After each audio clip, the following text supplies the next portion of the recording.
I've been using Apple's dramatically redesigned iPad mini for well over a month now, and my biggest takeaway is that it is a great device for reading and note-taking, but as you'll see in my iPad mini 6 long-term review, it is not without compromise. Although the 2021 iPad mini isn't without flaws, its strengths, namely portability and pound-for-pound capability, have made it an integral part of my workflow for the last month and a half. Should you consider making it a part of your technology stack? Is it worth the $100 price increase over the outgoing model? Watch my hands-on video as we discuss the merits of Apple's pint-sized tablet after some extended usage. But first, a word from our sponsor. 9to5Mac on YouTube is sponsored by TenorShare's Reboot. Ever find your iPhone stuck on an Apple logo like this? Not only can TenorShare's Reboot fix this problem, but it can also do a whole lot more. Simply connect your iOS device to your Mac and instantly gain access to awesome features, like the ability to enter or exit recovery mode with a single click like this. Now that feature by itself seems cool enough, but with Reboot you gain access to a whole bunch of other repair features as well. In fact, TenorShare says it can fix over 150 iOS, iPadOS, and tvOS issues. It can help you recover iOS to normal without data loss. It can even help you downgrade from an iOS beta like this. Click the link down below in the description for more details, and special thanks to TenorShare for sponsoring 9to5Mac. Thanks for watching 9to5Mac. Be sure to thumbs up, click the subscribe button, and then enable notifications with the bell icon so you won't miss any upcoming videos. The 6th generation iPad mini is extremely small, but I didn't need to tell you that, as that fact is immediately obvious upon unboxing. The tablet is shorter than the 5th generation iPad mini, fitting into a more compact form factor, yet it features a larger 8.3-inch screen than its predecessor, which was 7.9 inches. This screen size increase inside of a smaller form factor isn't a new phenomenon for modern Apple devices. It's one that we've seen before in redesigns of the iPhone and larger iPad tablets. The so-called edge-to-edge display makes it possible to cram a larger screen area inside of a smaller surface area, which contributes to the device's increased portability. That said, the iPad mini is slightly thicker than the outgoing model and eschews the tapered edges that previously helped mask thickness in favor of flat edges. Apple offers the iPad mini 6 in 4 different hues, including the standout Starlight color, which is like a subtle mix of gold and silver. Additional hues include pink, purple, and of course the dusty and worn out space gray. Like all of Apple's recent iOS device redesigns, the home button has been cast aside in favor of a full-screen edge-to-edge touch-based interface. And like last year's iPad Air redesign, the new iPad mini relocates the Touch ID biometric sensor into the side/top button. Although Touch ID works reasonably well, it requires a bit of finger gymnastics depending on device orientation, and honestly, Touch ID on an iOS device feels sort of antiquated after using the iPhone and the iPad Pro models with Face ID over the last few years. And after using the 2021 iPad Pro and now the iPhone 13 Pro Max on a regular basis, one of the things about the iPad mini that stands out like a sore thumb is the lack of ProMotion. Now, of course, ProMotion is Apple's marketing name for its variable refresh rate technology, which can ramp up or scale back the display's refresh rate according to what's happening on screen. One of the key benefits of ProMotion, besides less impact on battery life when the refresh rate throttles down, is the super smooth experience when scrolling through text-heavy websites and documents. On the iPad mini's display, the lack of ProMotion makes text appear blurry when scrolling, not to mention the so-called jelly scroll effect that's common on LCD displays. So truthfully, of everything that the iPad mini may lack when compared to its bigger brothers, ProMotion is the feature that I miss the most by far. An excellent electronic reader. At just 0.65 pounds for the Wi-Fi model, the featherweight iPad mini at 7.69 inches tall, 5.3 inches wide, and 0.25 inches thick is a portable powerhouse. Compare that to the iPhone 13 Pro Max's 0.52 pound weight, and it's easy to see why the iPad mini 6th generation is a beacon for portable productivity. And the thing that I most appreciate about the iPad mini's weight is just how balanced it is. The 0.65 pounds is spread throughout the device in a way that makes the tablet easy to hold with just one hand, even with just a few fingers, which makes it work well for extended reading sessions. And over the past month, I've been using the iPad mini as my full-time reading device, using it to catch up on my Feedbin feeds, ebooks, website articles, of course, Apple News Plus, etc. And one can debate the merits of e-ink technology found in Kindle devices over LCD technology, but this is definitely my preferred reading device due to, number one, its wealth of capability combined with a relatively large display in such a compact and light chassis, writing, note-taking, and artistry. In addition to reading, the iPad mini 6 is also a more capable note-taking device thanks to the arrival of 2nd generation Apple Pencil support. To be clear, the previous 5th generation iPad mini sported Apple Pencil support as well, but only for the older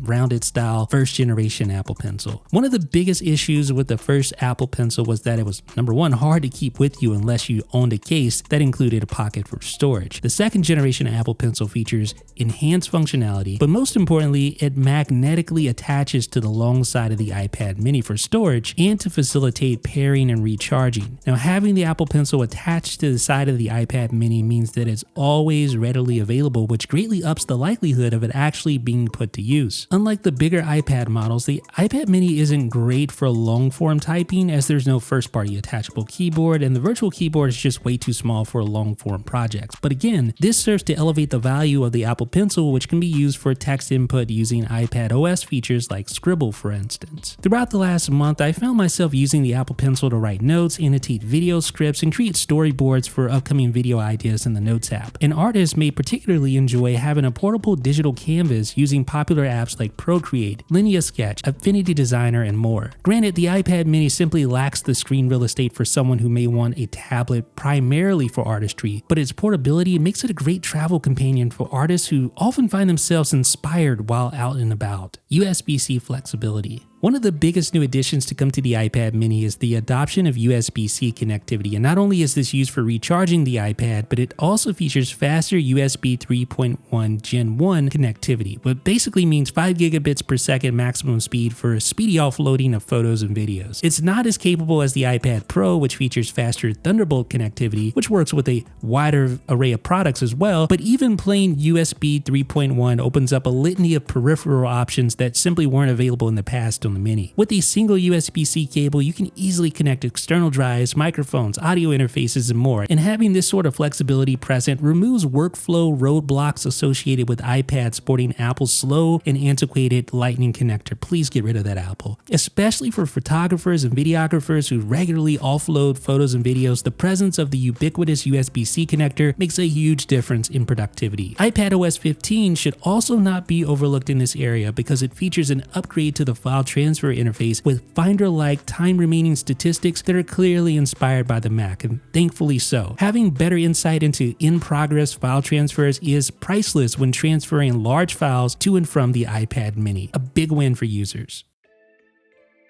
The 12-megapixel f1.8 camera on the iPad mini 6 presents a significant improvement over the 8-megapixel f2.4 camera in the iPad mini 5. Not only does the camera feature a 50% boost in resolution, but it also gathers more light, resulting in cleaner photos and videos with less noise. The small size of the iPad mini makes it easier to shoot with than larger iPads, and I don't take photos or videos regularly with my iPads, but in a pinch, and more importantly with the right lighting conditions, this thing is quite doable. Now, like its direct predecessor, the iPad mini 6 Liquid Retina display maxes out at about 500 nits of brightness, meaning that you won't get the full HDR experience. This won't be a big deal for most people, but for me, someone steeped in HDR workflows, it's one of the first things I noticed about the iPad mini's display. The lack of brightness also means that HDR videos shot with an iPhone 12 or an iPhone 13 cannot be viewed with full brightness, as you can see here. Again, this probably isn't a huge deal for the majority of people, but it will be quickly noticed by people who care about such things. Now, regarding the camera, one of the most impressive technologies is support for Center Stage with the front-facing camera. Center Stage, which is specifically designed for video calls like FaceTime and even third-party apps like Zoom, automatically pans the camera to keep you centered in frame. As you move about the frame, the camera moves with you, and as multiple people appear inside the frame, the camera will zoom out to ensure that each subject is well represented. Now, obviously, there is no moving camera with a variable focal length inside the iPad mini, so Apple makes the center stage effect happen via number one, the wider camera, clever software tricks, and machine learning powered by the A15 Bionics faster neural engine. It starts with the new ultra-wide 12-megapixel camera with its 122-degree field of view compared with that of the wide-angle 7-megapixel camera found in the previous iPad mini models. Now, thanks to that huge increase in the field of view and greater resolution, Center Stage can capture a larger scene area and then use machine machine learning to digitally pan around the frame without a drastic loss in resolution. And although I was sure that this feature would be a gimmick, I was positive about it, when I first tried it on the iPad Pro, I ended up loving it. It lends a dynamic look and feel to video calls that make them feel less static and robotic, and I especially appreciate this during the video call renaissance that the world has gone through recently. Everything else. Now in the past, I usually start out iPad reviews by raving about the performance and talking about the latest system on a chip. However, after using this tablet for the last month and a half, specs tend to take a back burner and overall usability comes to the forefront. And that's the same case here. The iPad Mini 6 is a major step forward in performance of the 5th generation model, no doubt. And as I mentioned, the iPad Mini is indeed slightly faster than its larger brethren, the iPad Air. With the A15 Bionics slightly increased GPU performance over the A14 and the iPad Air, most Apple Arcade games run great, but almost no one should buy the iPad Mini solely as a gaming machine, for instance. Considering that the entry-level iPad Mini with 64GB of storage costs as much as a modern-day flagship console, it's probably not a good idea to buy it solely for that purpose. However, if gaming is a secondary use case, then the iPad Mini makes for a solid portable gaming machine, especially for those who subscribe to Apple Arcade. Now, for watching videos and even editing videos via apps like iMovie or LumaFusion, the iPad Mini 6 with its 8.3-inch display provides a better experience than an iPhone 13 Pro Max, for instance. But the iPad Mini is only available in either 64GB or 256GB configurations, which can quickly fill up when working with high-fidelity ProRes video. Couple that with the 500 nits max brightness, and it's clear that Apple thinks serious video editors should probably opt towards more Pro-designated tablets instead. A few other things: there are stereo speakers which are available when the device is oriented into landscape mode, and the speakers, while nowhere near iPad Pro level, are significantly louder and clearer at higher levels than the previous iPad Mini design. And although I purchased the Wi-Fi only model, 5G connectivity is an option. Apple charges a very hefty $150 premium for 5G capability, which I just couldn't justify based on how I plan to use my iPad Mini. With that being said, there's a certain sense of freedom that you get from a cellular-enabled iPad, not to mention a faster 5G cellular-enabled iPad. So if you plan on using your Mini on a regular basis while traveling, opting for the cellular model makes perfect sense. Conclusion. The iPad Mini 6 is hands down the best portable tablet on the market today. It's a portable device that can pretty much do everything well, but isn't necessarily amazing in any one area. For example, it's a wonderful reading device because of its large screen and lightweight balanced design, but it suffers due to the lack of ProMotion. And the screen is larger than the iPad Mini 5, but there's no real jump in screen fidelity, color, or brightness. It's also a powerful mobile video solution, but it lacks the higher end storage tiers, more capable Thunderbolt connectivity, and HDR playback. Now, one thing I failed to mention was battery life, which Apple touts as being all-day capable. I don't really use my iPad Mini in that way for hours on end continuously, but a single charge lasted me for several days of intense reading and note-taking. I was more than satisfied with the battery life, and I think if you're reasonable in your expectations, given its size, you will be as well. The one area where the iPad Mini particularly excels is in note-taking ability, largely thanks to the support for the 2nd generation Apple Pencil, which attaches magnetically to the side of the tablet. But with that being said, it lacks the sort of real estate that some artists might desire. All in all, I can say confidently that the iPad Mini is an amazing device for portability, and it's really the only option for those looking for a portable tablet with class-leading software support that can do pretty much everything that its more powerful brothers and cousins can do. However, just keep in mind that with that portability comes some compromises in various areas. Personally speaking, I am more than willing to live with those compromises because there's really nothing that comes close to the iPad